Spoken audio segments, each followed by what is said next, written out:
नमस्कार दोस्तों, स्वागत करती हूँ एक बार फिर से आप सभी का अंग्रेजी की पाठशाला में। तो जैसा कि आप लोगों ने थंबनेल में देख ही लिया होगा दोस्तों, untouchables in one shot last 5 year solved questions. तो दोस्तों मैंने यूट्यूब में हर एक जगह पर तलाश किया, लेकिन कहीं भी मुझे लास्ट 5 ईयर के सॉल्व्ड क्वेश्चंस नहीं मिले, जो कि बहुत इंपॉर्टेंट होते हैं इंडियन इंग्लिश लिटरेचर के लिए, MAJ 7 के स्टूडेंट के लिए। तो दोस्तों मैंने लास्ट 5 ईयर के क्वेश्चंस को अरेंज किया है। अरेंज करने के बाद उनके आंसर्स को खुद लिखा है एंड लिखने के बाद आज ये वीडियो मैं आप सभी लोगों के लिए लेकर आई हूँ। एंड हम इस वीडियो के दौरान कवर करेंगे कि अनटचेबल्स यानी कि जो हमारा ब्लॉक सेकेंड है, जो हमें कल हमारा एग्ज़ाम है, हमें इसे प्रिपेयर करना है। लेकिन पिछले काफ़ी दिनों से तबीयत ख़राब होने की वजह से मैं वीडियो नहीं बना पा रही थी, बट मुझे आज लगा कि मुझे ये वीडियो आप लोगों के लिए बनाना चाहिए, बिकॉज कल अगर आप एग्ज़ाम देने जा रहे हैं तो विद इन वन शॉट में ज़्यादा से ज़्यादा हम इस वीडियो को 30 से 35 मिनट्स के अंदर में कवर करने की कोशिश करेंगे, क्योंकि इसमें होल कंटेंट दिया हुआ है, summary, themes, narrative techniques, then पिछले जो 5 साल के क्वेश्चन हैं उन्हें हम कवर करेंगे एंड हम अपना एग्ज़ाम अच्छे से कल दे पाएंगे। तो आइए हम फटाफट से इस वीडियो को बिगिन करते हैं एंड आशा करती हूँ कि आप लोगों के लिए ये कंटेंट हेल्पफुल होगा। बस अगर एक ही चीज़ की ज़रूरत है कि आप लोगों को धैर्य बनाए रखना होगा। पेशेंस इज़ वेरी नेसेसरी, क्योंकि हमारा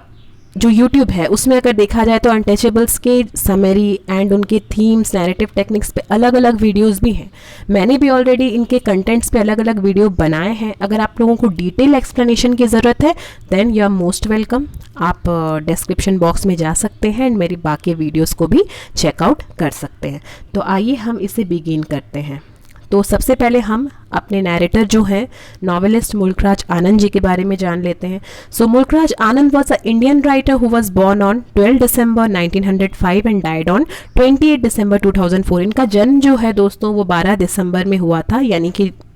1905 में, एंड 2004 में इनका इंतकाल हुआ। Then he was a very well known for his pen impression which depicts the life of poorer caste in traditional Indian society. यानी कि हमारे ट्रेडिशनल इंडियन सोसाइटी में जो पुअर कास्ट के लोग होते हैं उनके लाइफ को चरितार्थ किया है हमारे अनटचेबल्स के जो नैरेटर हैं मुल्कराज आनंद जी ने। एंड मुल्कराज आनंद जी को एक सबसे बड़ा पायनियर माना जाता है, क्योंकि वो इंडियन एंग्लिकन फिक्शन लिखने के लिए, प्रोज लिखने के लिए बहुत फेमस हैं। जैसे कि हमारे RK नारायण जी हैं, अहमद अली जी हैं, राजा राव जी हैं। उसी तरीके से सबसे जाने माने यानी कि एक प्रोलिफिक राइटर के तौर पे उभर कर अगर कोई व्यक्ति आया है तो वो है हमारे मुल्कराज आनंद जी। सो दोस्तों इन्होंने बहुत ही ज़्यादा इंटरनेशनल रीडरशिप भी हासिल की है, क्योंकि ये एक पहले इंडियन इंग्लिश राइटर हैं जिन्होंने पंजाबी और हिंदुस्तानी मुहावरों को इन्होंने कन्वर्ट किया है इंग्लिश में।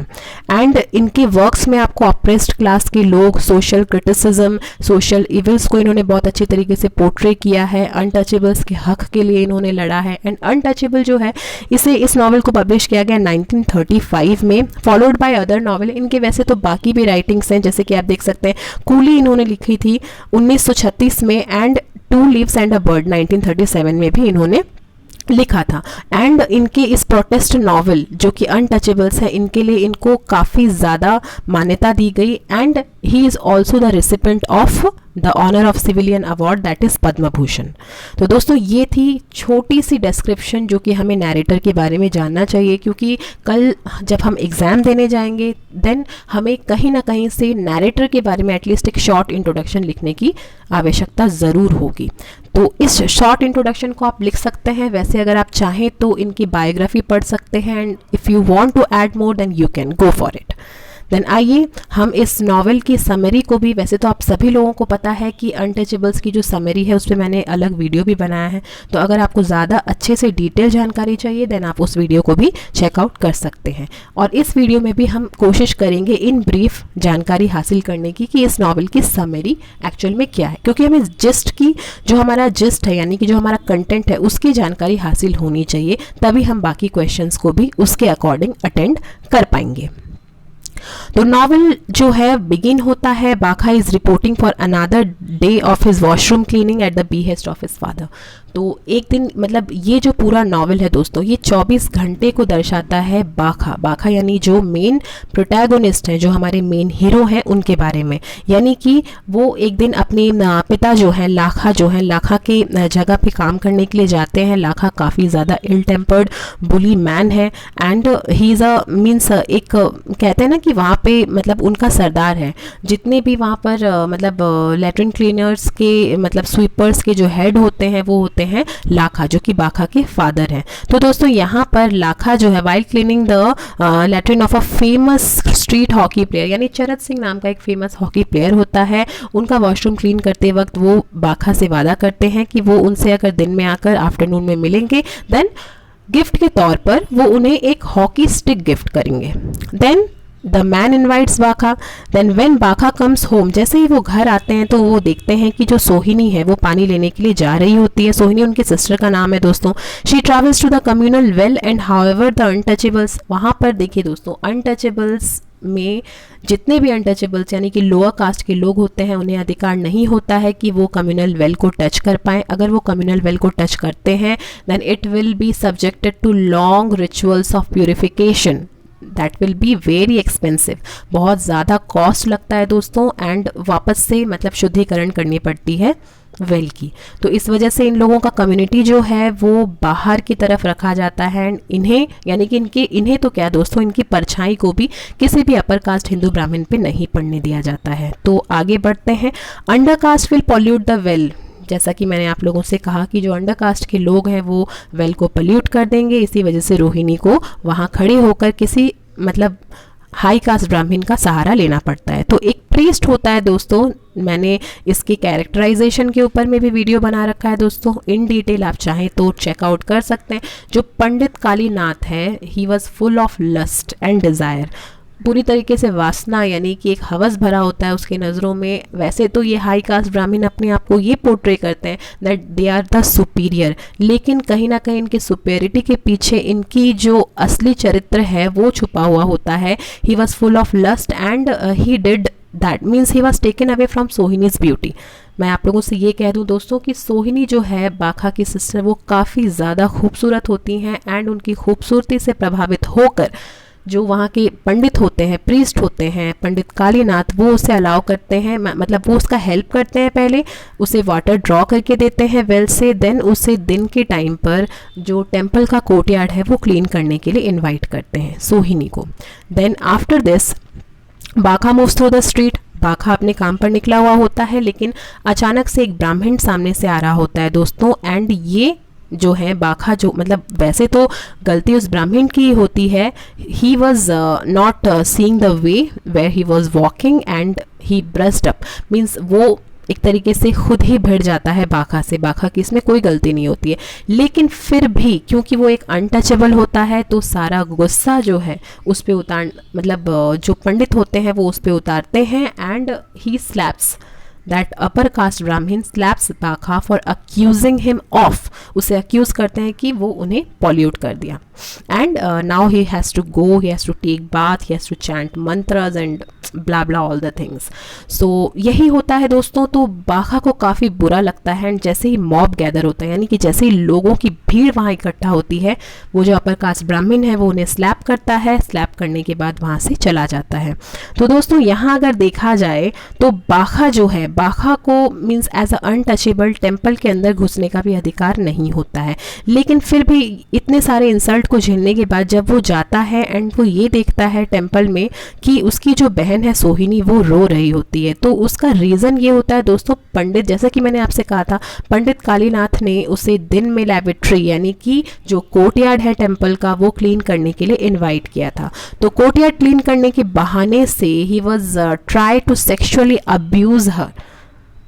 वो कोशिश करता है कि वो सोहिनी को ग्रैब कर सके एंड जब सोहिनी उसे डिनाई कर देती है, उसके प्रपोजल को ठुकरा देती है, तब वो मीन्स उसने वहाँ पर हल्ला मचा दिया होता है, वो अक्यूज़ करता है सोहिनी को कि सोहिनी ने उसे पल्यूट कर दिया। जब इस सारी बातों की जानकारी बाखा को हासिल होती है दोस्तों, बाखा काफ़ी ज़्यादा गुस्से में आ जाता है एंड उसका गुस्सा इतना बढ़ जाता है कि वो एक टाइम पे ये भी सोचता है कि वो जाए एंड उस पंडित का मर्डर कर दे। यस दोस्तों, ऐसा ही होता है। देन ये सारी बातें वो अपने फ्रेंड्स लोगों के साथ भी डिस्कस करता है, लेकिन कहीं ना कहीं वो अपने मीन्स कहते हैं ना कि अपने अनटचेबल होने के टैग यानी कि एक बोझ के तले वो दब जाता है और वो हाथ पैर मार कर भी उसकी जो चीख रहती है कहीं ना कहीं उसके अंदर ही दब कर रह जाती है। तो दोस्तों it was only the see rejected him, जैसा कि मैंने आपसे बताया कि सोहिनी रिजेक्ट करती है तो पंडित कालीनाथ जो है वो काफ़ी ज़्यादा वहाँ शोर मचा देता है। तो इस वक्त बाखा जो है वो उस कड़वे घूंट को पी जाता है एंड सोहिनी से कहता है कि तुम घर की तरफ जाओ, आज खाना इकट्ठा करने का जो जिम्मेदारी है वो मैं संभालूंगा। तो दोस्तों यहाँ पर ये होता है कि जैसे ही बाखा after collecting his hockey stick from चरत सिंह, जैसे ही वो अपने हॉकी स्टिक को कलेक्ट करता है वैसे ही वो जाता है एक हॉकी स्ट्रीट, मतलब एक वहाँ पर गेम चल रहा होता है, स्ट्रीट हॉकी का गेम चल रहा होता है, उसे वो ज्वाइन करता है। वहाँ पर वो जैसे ही मतलब उस गेम में एंटर करता है वो देखता है कि मतलब लोगों में आपस में ओपोनेंट्स के बीच में काफ़ी ज़्यादा मारपीट होने लग जाती है एंड इसी बीच में एक बच्चे को एक पत्थर आता है, उसके सर पर लग जाता है। बाखा उस बच्चे को उठाकर उसके घर लेके जाता है, लेकिन बच्चे की जो माँ होती है दोस्तों उसे बाखा का शुक्रिया अदा करना चाहिए कि उसने उसके बेटे के जान को बचाया है, but instead of that she accused him for polluting his son. Means really ऐसे भी लोग होते हैं? जी हाँ दोस्तों, उस वक्त लोगों की मेंटलिटी इतना ज़्यादा हीन भावना होता है, इंसानियत की तरफ इंसान होकर ही वे इंसान से घृणा करते हैं एंड वो इंसान होकर ही बाखा को अनटचेबल मानते हैं। उसका शुक्रिया अदा करने की जगह उसे इस बात की ज़्यादा फिक्र होती है कि उसने उसके सन को पल्यूट कर दिया। ओके,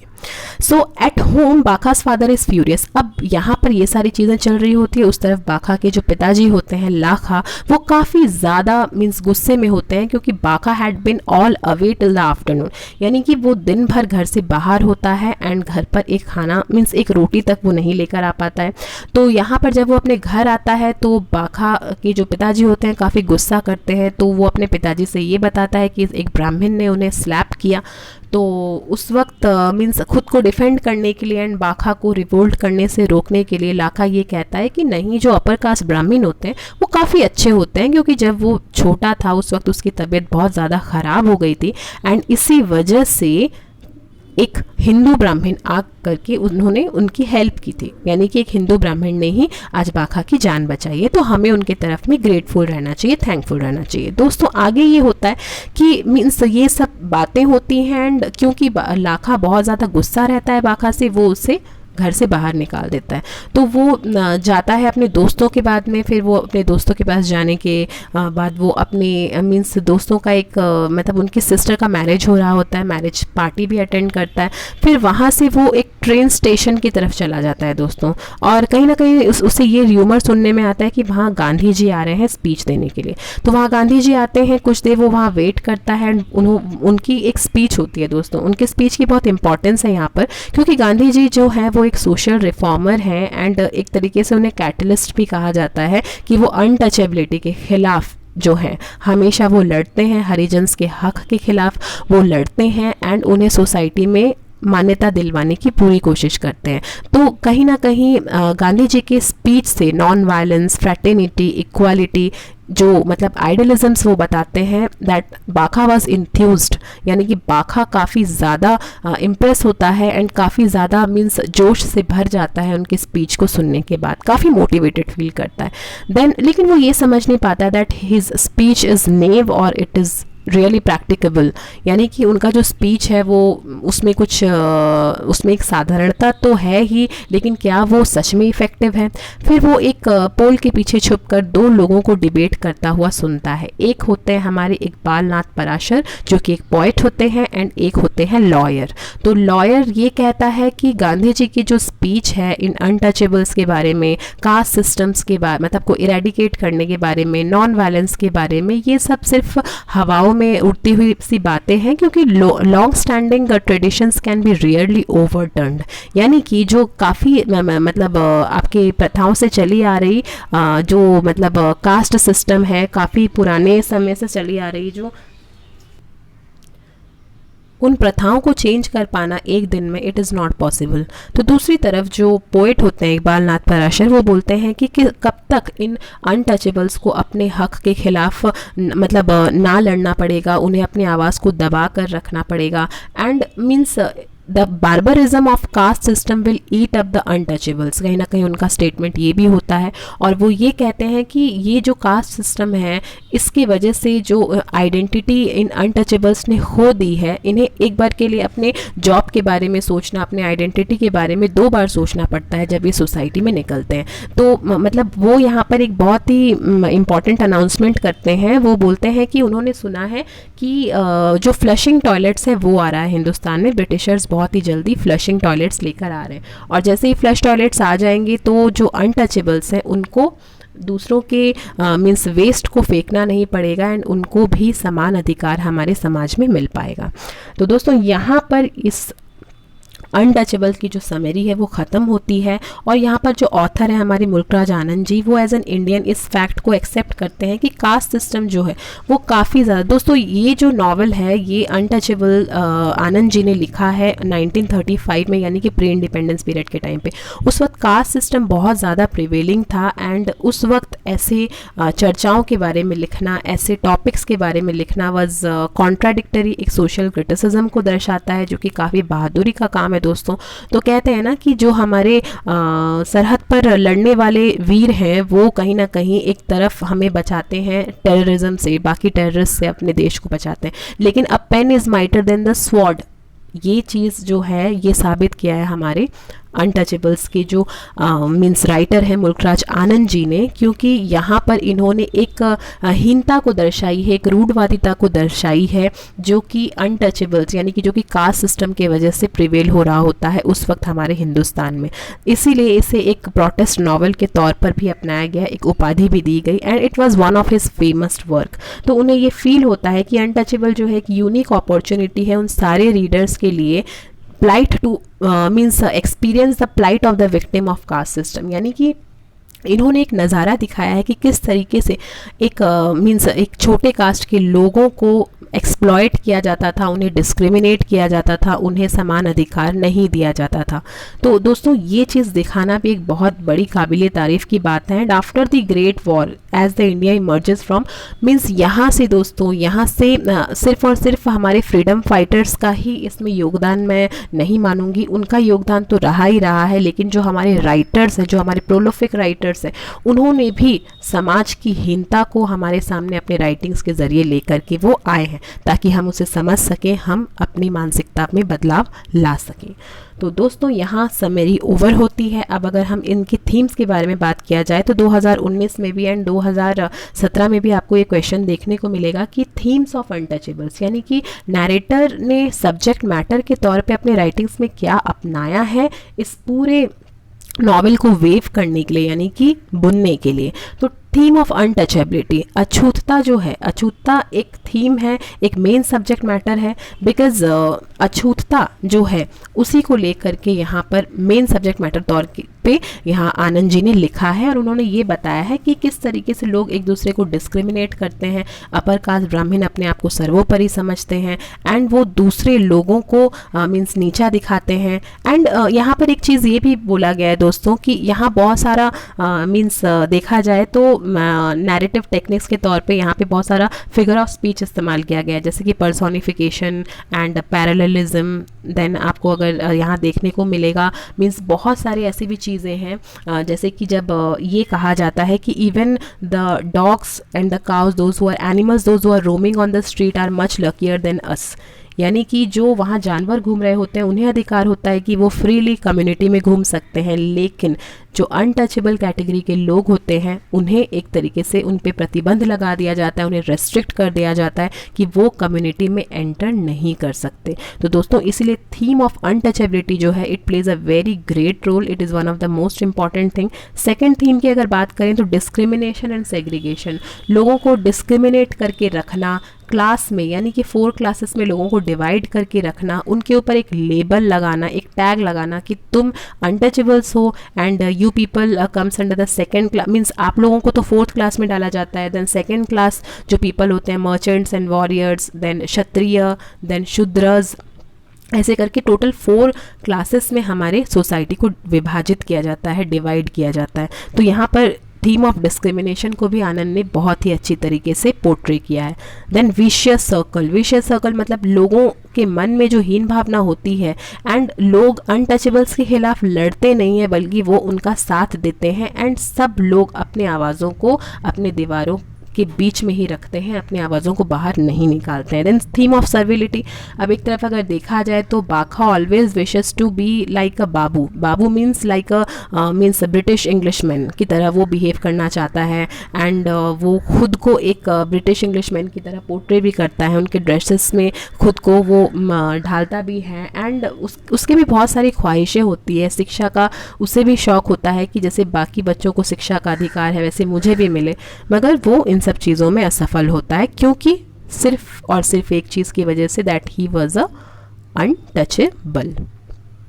इम्पार्शलिटी एंड इक्विलिब्रियम की यहाँ अगर बात देखी जाए तो जो पंडित्स के बच्चे होते हैं या फिर जो हाई कास्ट के बच्चे होते हैं उनका एडमिशन स्कूल्स में होता है, लेकिन जो अनटचेबल्स होते हैं दोस्तों, अनटचेबल्स को स्कूल्स में एडमिशन्स नहीं दिया जाता है क्योंकि ये माना जाता है कि जो अनटचेबल्स के बच्चे हैं अगर उन्हें एडमिशन दिया गया वो आएंगे स्कूल में तो मतलब उनके टच की वजह से जो हाई कास्ट हिंदू ब्राह्मण्स के बच्चे हैं वो पॉल्यूट हो जाएंगे। तो यहाँ एक इम्पार्शलिटी भी देखा गया है। ईस्ट एंड वेस्ट थीम, यहाँ पर ईस्ट का थीम और वेस्ट का थीम दोनों ही चीज़ों को बहुत ही अच्छी तरीके से पोर्ट्रे किया गया क्योंकि दोस्तों देखिए यहाँ जो हमारा मेन प्रोटैगनिस्ट है बाखा, वो ये कहता है कि वो मीन्स एज अ अनटचेबल, भले ही वो अनटचेबल होता है लेकिन उसकी जो ख्वाहिशें होती हैं, उसकी ख्वाहिशें होती है कि वो खुद को एज अ ब्रिटिश मैन की तरह बनाए एंड जैसे कि सेपॉयज़ होते हैं जो अपने देश के लिए लड़ते हैं, जो आर्मी ऑफिसर्स होते हैं, उनकी तरह वो भी बने। लेकिन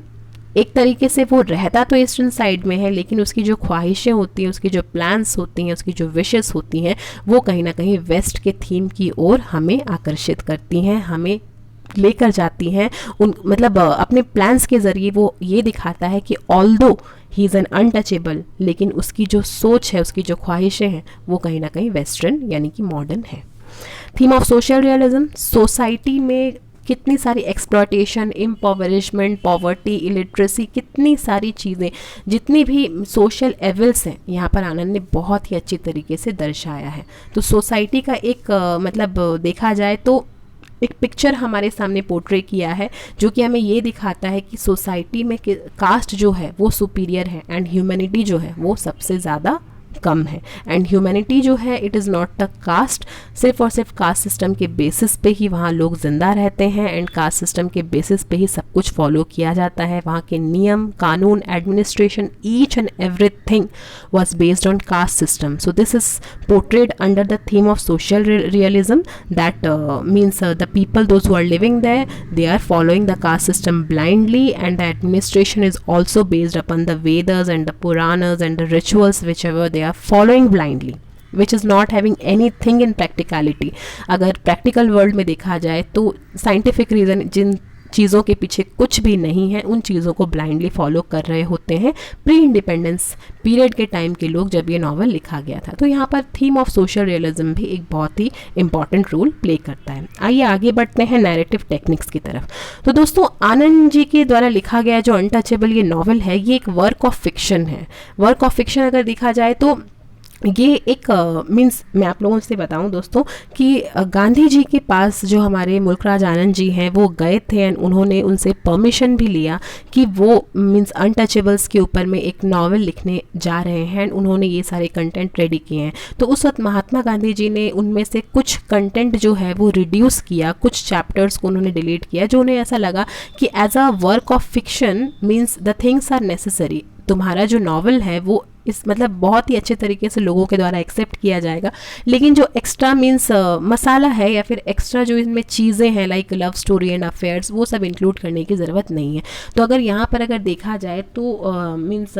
बाखा जो है हमारे मेन प्रोटैगोनिस्ट को भी एक लड़की से प्यार होता है, लेकिन उसके जो मीन्स गुलाबो नाम की एक लड़की होती है दोस्तों, means he was after him means after her, क्योंकि वो जो गुलाबो होती है काफ़ी ज़्यादा खूबसूरत भी होती है एंड मीन्स बट बस उसमें एक चीज़ का अंतर रहता है दोस्तों कि बाखा जो है वो कास्ट में लो होता है एंड गुलाबो जो है वो उनसे थोड़े ऊपर मतलब थोड़े सुपीरियर क्लास में रहती है। एंड इसी वजह से जब बाखा हाथ मांगने जाता है तन गुलाबो की जो मदर होती हैं वो डिनाई कर देती हैं। तो दोस्तों ये एक बहुत ही शॉर्ट अकाउंट आपको देखने को मिलेगा, इसे ज़्यादा एलाबोरेट नहीं किया गया है क्योंकि महात्मा गांधी जी ने वहाँ पर मतलब रोक लगा दी कि आप इंक्लूड कीजिए लेकिन बहुत ज़्यादा एग्जैगरेटली नहीं, हम जो मेन टॉपिक है जैसे सोशल इवल्स इन्हें ही दर्शाएंगे। तो कुछ चैप्टर्स रिड्यूस करके ये नॉवल फिर से तैयार किया गया and it is a work of fiction,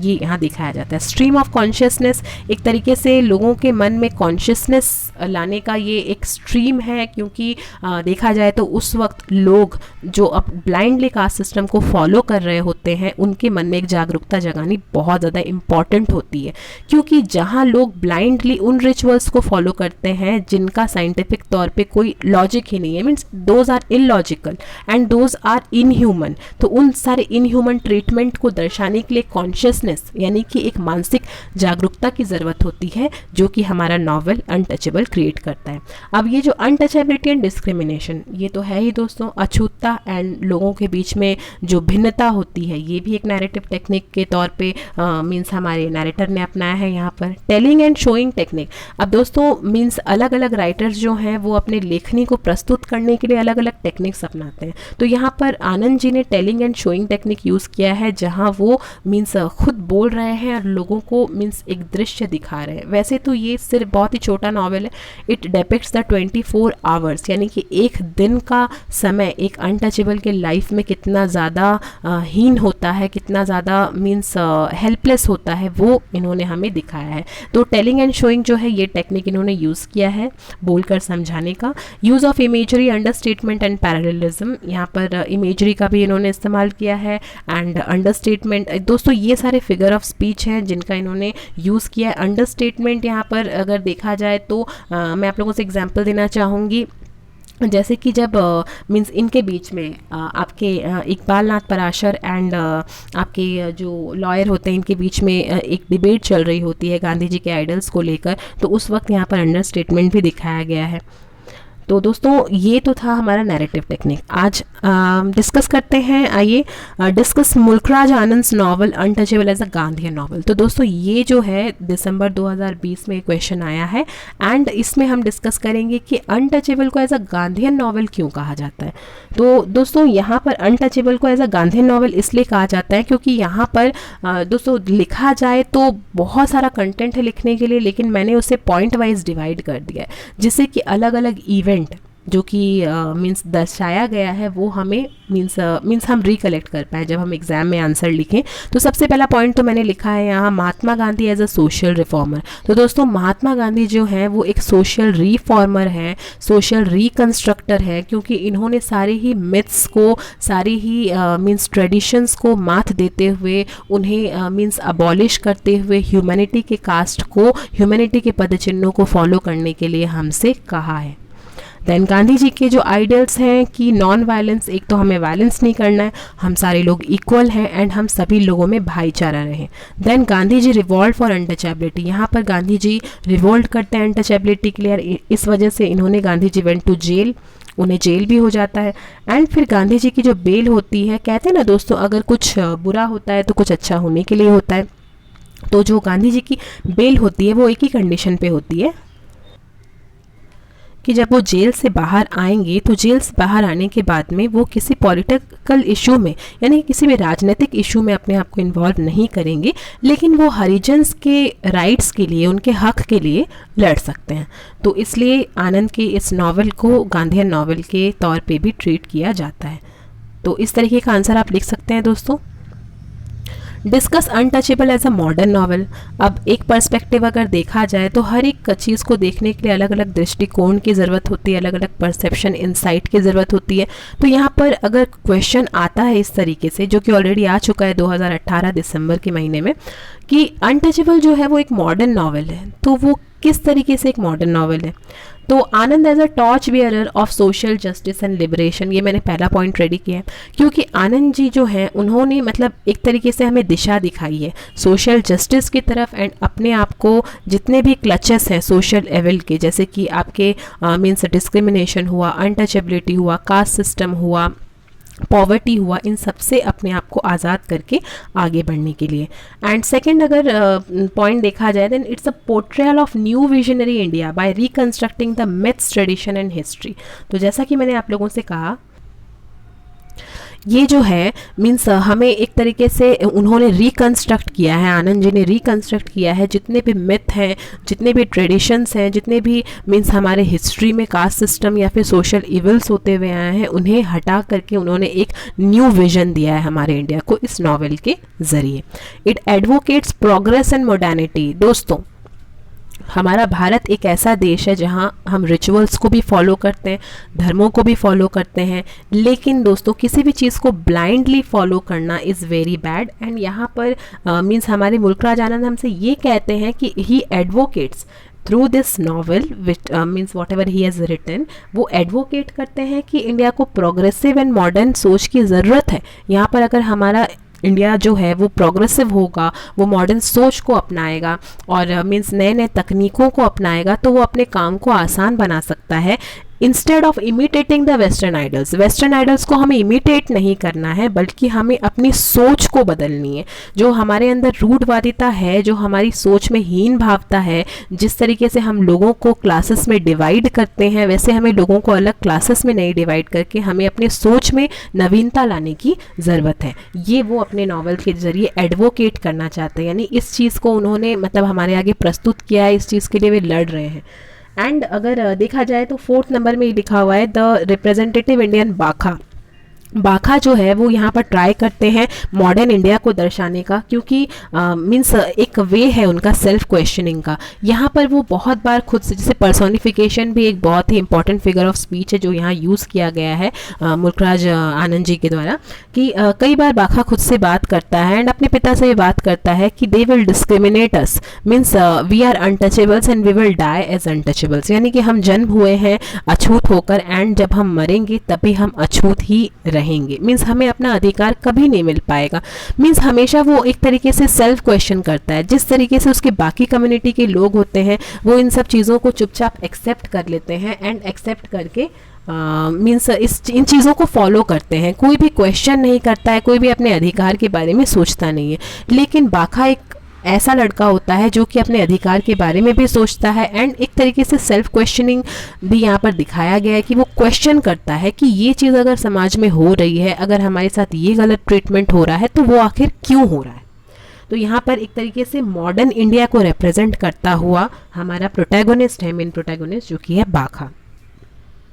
then अगर देखा जाए तो मैंने यहाँ पर एक 5th पॉइंट बहुत ही अच्छा रेडी किया है, जैसे कि लैडर ऑफ टेकिंग इंडिया। ये जो अनटचेबल लिखा गया है दोस्तों, ये एक तरीके से सीढ़ी है,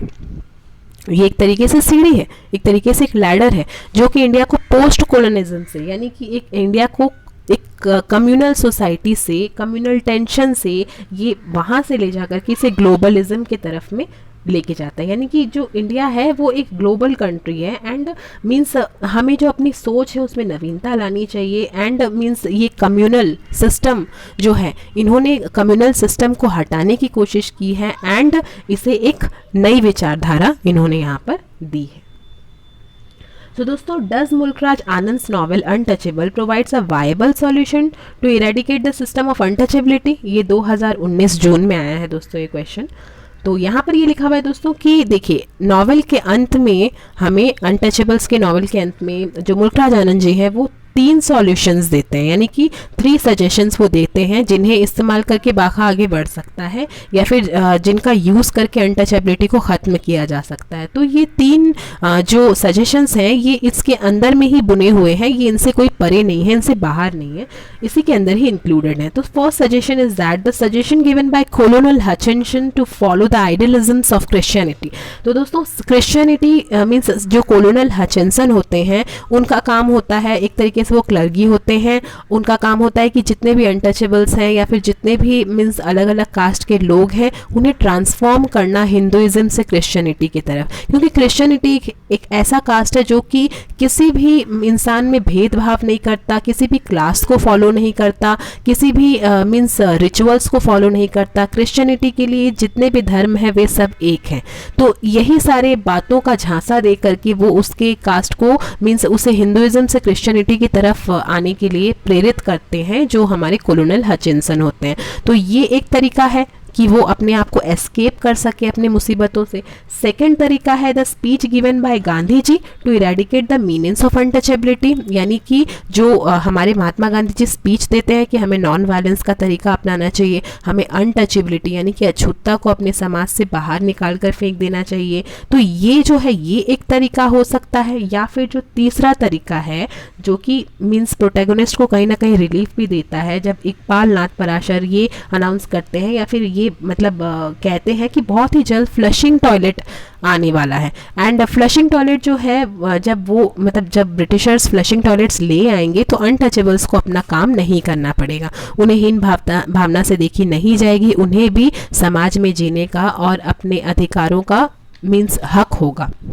तो दोस्तों ये 3 वायबल सॉल्यूशंस हमें अनटचेबल्स यहाँ प्रोवाइड करता है। तो मुल्कराज आनंद जी ने यहाँ पर अनटचेबल के जरिए एक वायबल एक करेक्ट सॉल्यूशन प्रोवाइड किया है जिससे कि अनटचेबिलिटी को इरेडिकेट किया जा सकता है। सो दोस्तों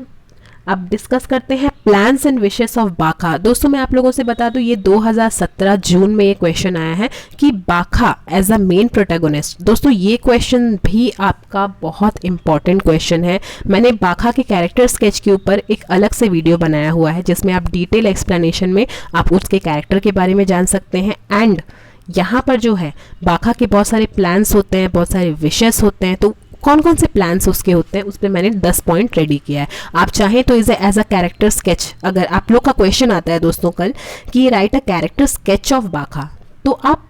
इसे भी लिख सकते हैं क्योंकि ये भी रेजम्बल कर रहा है, ये भी कहीं ना कहीं उसी से रिलेटेड है। तो सबसे पहला पॉइंट जो है बाखा's फिजिक। बाखा was a strong boy, he was having a very good arms and a very good physical appearance। बाखा का जो फिजिकल अपीयरेंस होता है वो बहुत ही अच्छा होता है। he was a strong man, okay he was a strong man, वो काफ़ी ज़्यादा स्ट्रॉन्ग होता है। फिजिकल अपीयरेंस अगर देखा जाए तो he was a means young, he was just like a young boy having all the qualities of becoming a sepoy. Okay तो means he was capable of doing every job in this world. So Bakha का physique जो है बहुत ही ज़्यादा अच्छे से characterise किया गया है, बहुत ही अच्छे तरीके से दर्शाया गया है सभी लोगों के सामने कि बाखा का फिजिक बहुत अच्छा होता है। He was suited to each and every work in this world, not only means cleaning the dung of the people, सिर्फ लोगों के मीन्स वेस्ट को साफ करना नहीं। He was an individual, he was also very good looking and he was having all the physical qualities of doing the other rest of the work. अब अगर बाखा की डिविनिटी देखी जाए तो बाखा की जो सोच होती है, बाखा की सोच बाकी अनटचेबल्स के मुकाबले काफ़ी ज़्यादा हाई होती है। एक सेल्फ क्वेश्चनिंग का यहाँ पर मोड दिखाया गया है जिससे वो अपने ऊपर हो रहे सारी अन्याय, मतलब जितने भी उसके साथ इनइक्वालिटीज़ हो रही होती हैं, क्रुएलिटीज़ हो रही होती है, ह्यूमिलेशन हो रहा होता है, उन सभी के खिलाफ वो सेल्फ क्वेश्चन करने के ज़रिए से वो रिवोल्ट करता है। तो यहाँ अगर देखा जाए तो Bakha's excellence and prominence, Bakha जो है he not only he is having a good physical appearance but also he is having a very intellectual mind, क्योंकि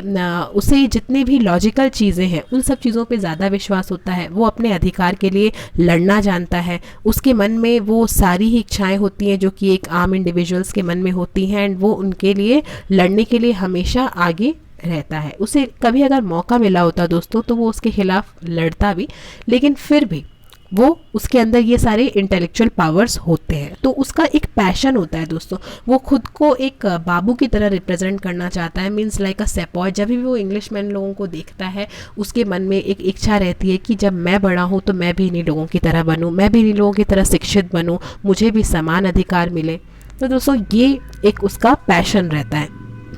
कि वो खुद को मॉडर्न बनाए। बाखाज वल्नरेबिलिटी, यहाँ अगर देखा जाए तो बाखा काफ़ी ज़्यादा वल्नरेबल है। बाखा मीन्स दूसरे लोगों की तरफ काफ़ी हेल्पफुल होता है, एंड उसका एक फ्रेंड सर्कल भी होता है जो कि मीन्स उसे काफ़ी ज़्यादा उसके फ्रेंड सर्कल में उसे मान्यता दी जाती है। एंड बाखा वल्नरेबल भी इसलिए है क्योंकि जब भी कोई ऐसा सिचुएशन आता है उसकी लाइफ में जिससे कि वो निकल ना पाए, वो बहुत ही मीन्स आसान तरीके से उसे मीन्स एडजस्ट कर जाता है एंड उस सिचुएशन से खुद को निकाल लेता है। बाखास पैराडॉक्सिकल एट्रीब्यूट्स, बाखा को अगर देखा जाए तो बाखा में ऐसे बहुत सारी क्वालिटीज़ हैं जो कि उसके बाकी मीन्स मेट्स में भी होती हैं, लेकिन कोई ऐसी चीज़ है जो कि उसे अपने बाकी लोगों से अलग करती है। तो बाखा के अंदर ऐसे बहुत सारे एट्रीब्यूट्स होते हैं, बहुत सारी क्वालिटीज़ होती हैं जिससे कि उसमें एक भिन्नता पाई जाती है, उसकी सोच में एक नवीनता पाई जाती है। अब बाखा जो है वो को रिलेट करता है लाखा के साथ, क्योंकि कहीं ना कहीं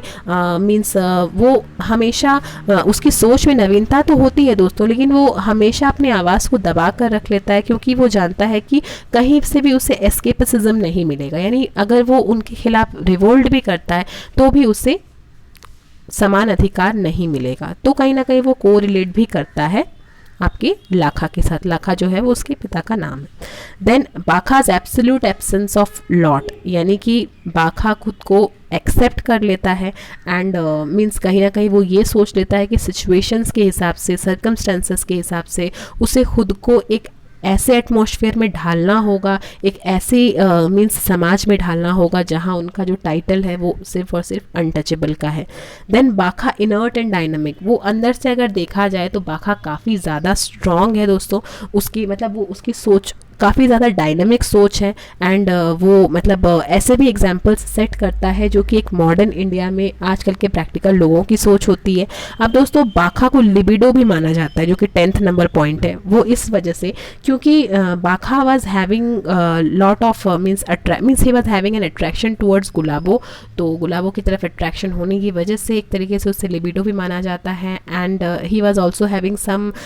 विशेस। तो ये आप एक्सप्लेनेशन में पढ़ सकते हैं कि उसके अंदर बहुत सारे मीन्स विशेस होते हैं कि वो किस तरीके से अपने आप को बाकी लोगों की तरह समान अधिकार दिला सके एंड उसे कहीं ना कहीं ये लगता है कि although he belongs to a caste which is low but still he can marry a girl who belongs to a high caste because according to him he can see that he is also equal and rest all the people in the society are having the same status. He was not thinking himself as different of them. तो ये एक तरीके से means उसके libido होने की qualities को दर्शाती है। तो दोस्तों ये कुछ 5 से 6 क्वेश्चंस थे जो कि आपके लास्ट 5 ईयर्स में आए थे एंड ये बहुत ही इंपॉर्टेंट क्वेश्चंस हैं। तो आप अगर चाहें तो समय निकाल करके इनके सारे एक्सप्लेनेशन को डिटेल वाइज भी पढ़ सकते हैं and if you are preparing at the last time तो ये 1 शॉर्ट वीडियो आप लोगों के लिए काफ़ी होगा। तो आई होप ये वीडियो आप सभी लोगों के लिए हेल्पफुल रहा हो एंड अगर आप लोगों को ये वीडियो थोड़ी सी भी पसंद आई हो तो इस वीडियो को लाइक करें, मेरे चैनल को सब्सक्राइब करें so that you can press the bell notification. Next time when I upload the new video on any other novel then you will get the notification. And दोस्तों मैं चाहती हूँ कि इस वीडियो को आप ज़्यादा से ज़्यादा आज शेयर करें क्योंकि आप जितना ज़्यादा इसे शेयर करेंगे इंडियन इंग्लिश लिटरेचर के जितने भी MAG 7 के स्टूडेंट जिनका कल एग्ज़ाम है उन बच्चों के लिए काफ़ी हेल्पफुल होगा। लास्ट 5 ईयर के क्वेश्चन भी अगर वो प्रिपेयर करते हैं मीन टाइम पे तो पेपर बहुत ही आसानी से बहुत ही अच्छे तरीके से उनका निकल जाएगा। एंड अगर आप चाहते हैं कि इनकी डिटेल एक्सप्लेनेशन में आप जाएं तो आप मेरे बाकी वीडियोस को भी चेकआउट कर सकते हैं। तो आशा करती हूँ कल एग्ज़ाम्स आप लोगों के बहुत ही अच्छे तरीके से आप लोग एग्ज़ाम दे पाएंगे एंड अगर आप लोगों को थोड़ा सा भी ये वीडियो पसंद आता है देन ज़्यादा से ज़्यादा इस वीडियो को शेयर करें दोस्तों उन सारे बच्चों के साथ में जो कि कल जिनका कल एग्ज़ाम है, जो कि इस एग्ज़ाम को अपेयर करना चाहते हैं। एंड ये वीडियो लास्ट 1 शॉट के लिए बहुत ही हेल्पफुल रहेगी, इतनी बात की तो मैं आप लोगों से गारंटी देती हूँ। तो दोस्तों thank you so much for giving your time. मिलते हैं हमारे नेक्स्ट वीडियो पे, तब तक के लिए thank you and all the best.